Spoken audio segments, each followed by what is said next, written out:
Then 3 years passed without war between Syria and Israel. But in the 3rd year, Jehoshaphat, the king of Judah, descended to the king of Israel. And the king of Israel said to his servants, "Are you ignorant that Ramoth-Gilead is ours, and that we have neglected to take it from the hand of the king of Syria?" And so he said to Jehoshaphat, "Will you come to the battle with me at Ramoth-Gilead?" And Jehoshaphat said to the king of Israel, "As I am, so also are you. My people and your people are one. And my horsemen are your horsemen." And Jehoshaphat said to the king of Israel, "I beg you to inquire today of the word of the Lord." Therefore, the king of Israel gathered together the prophets, about 400 men, and he said to them, "Should I go to Ramoth-Gilead to make war, or should I be at peace?" They responded, "Ascend, and the Lord will give it into the hand of the king." Then Jehoshaphat said, "Is there not here a particular prophet of the Lord, so that we may inquire by him?" And the king of Israel said to Jehoshaphat, "One man remains, by whom we may be able to inquire of the Lord, Micaiah, the son of Imlah. But I hate him, for he does not prophesy good to me, but evil." And Jehoshaphat said, "You should not speak in this way, O king." Therefore, the king of Israel called a certain eunuch, and he said to him, "Hurry to bring here Micaiah, the son of Imlah." Now the king of Israel, and Jehoshaphat, the king of Judah, were each sitting upon his own throne, clothed in the habit of royal vestments, in a courtyard beside the entrance of the gate of Samaria. And all the prophets were prophesying in their sight. Also, Zedekiah, the son of Chenaanah, made for himself horns of iron, and he said, "Thus says the Lord, with these, you shall threaten Syria, until you destroy it." And all the prophets were prophesying similarly, saying, "Ascend to Ramoth-Gilead, and go forth to success. For the Lord will deliver it into the hands of the king." Then truly, the messenger who had gone to summon Micaiah spoke to him, saying, "Behold, the words of the prophets, as if with one mouth, are predicting good to the king. Therefore, let your word be like theirs, and speak what is good." But Micaiah said to him, "As the Lord lives, whatever the Lord will have said to me, this shall I speak." And so he went to the king. And the king said to him, "Micaiah, should we go to Ramoth-Gilead to do battle, or should we cease?" And he responded to him, "Ascend, and go forth to success, and the Lord will deliver it into the hands of the king." But the king said to him, "I require you under oath, again and again, that you not say to me anything except what is true, in the name of the Lord." And he said, "I saw all of Israel scattered among the hills, like sheep that have no shepherd.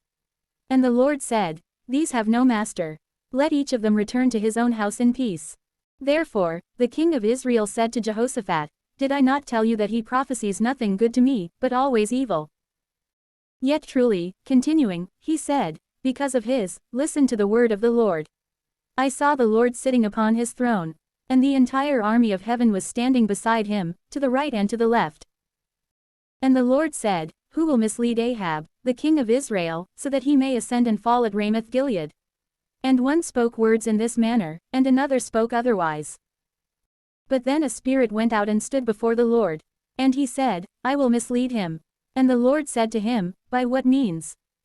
And he said, "I will go forth, and I will be a lying spirit in the mouth of all his prophets." And the Lord said, "You will deceive him, and you will prevail. Go forth, and do so."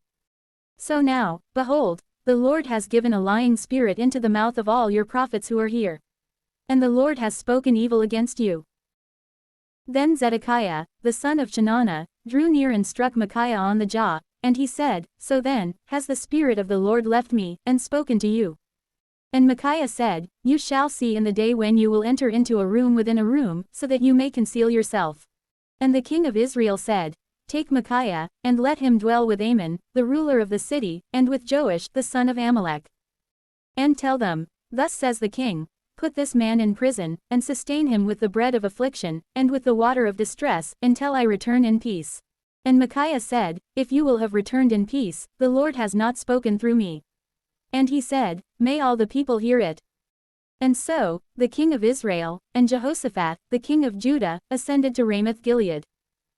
Then the king of Israel said to Jehoshaphat, "Take up your armor, and enter the battle.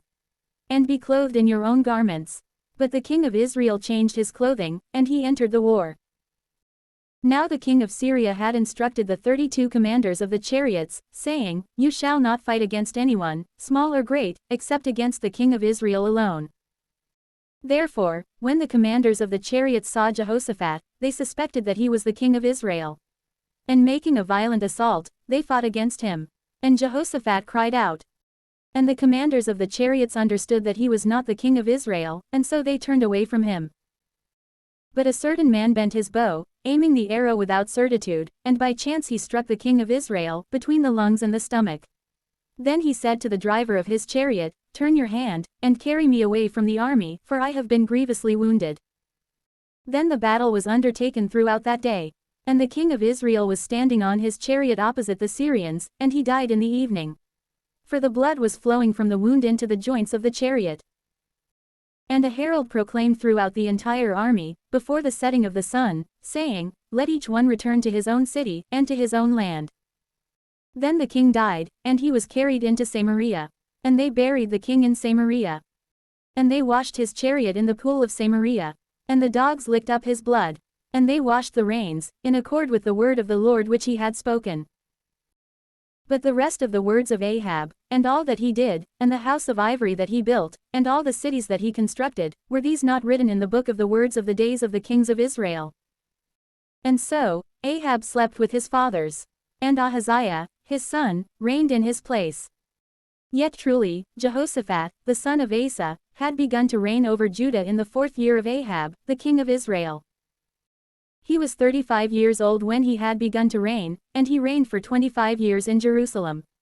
The name of his mother was Azubah, the daughter of Shili. And he walked in the entire way of Asa, his father, and he did not decline from it. And he did what was right in the sight of the Lord. Yet truly, he did not take away the high places. For still the people were sacrificing and burning incense in the high places. And Jehoshaphat had peace with the king of Israel. But the rest of the words of Jehoshaphat, and his works that he did, and the battles, were these not written in the book of the words of the days of the kings of Judah? Then, too, the remnant of the effeminate, who had remained in the days of Asa, his father, he took away from the land. At that time, there was no king appointed in Idumea. Yet truly, King Jehoshaphat had made a navy on the sea, which would sail to Ophir for gold. But they were unable to go, because the ships were broken down at Eziongeber. Then Ahaziah, the son of Ahab, said to Jehoshaphat, "Let my servants go with your servants on the ships." But Jehoshaphat was not willing. And Jehoshaphat slept with his fathers, and he was buried with them in the city of David, his father. And Jehoram, his son, reigned in his place. Then Ahaziah, the son of Ahab, began to reign over Israel, in Samaria, in the 17th year of Jehoshaphat, the king of Judah. And he reigned over Israel for 2 years.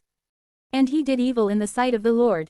And he walked in the way of his father and his mother, and in the way of Jeroboam, the son of Nebat, who caused Israel to sin. Also, he served Baal, and he adored him, and he provoked the Lord, the God of Israel, in accord with all that his father had done.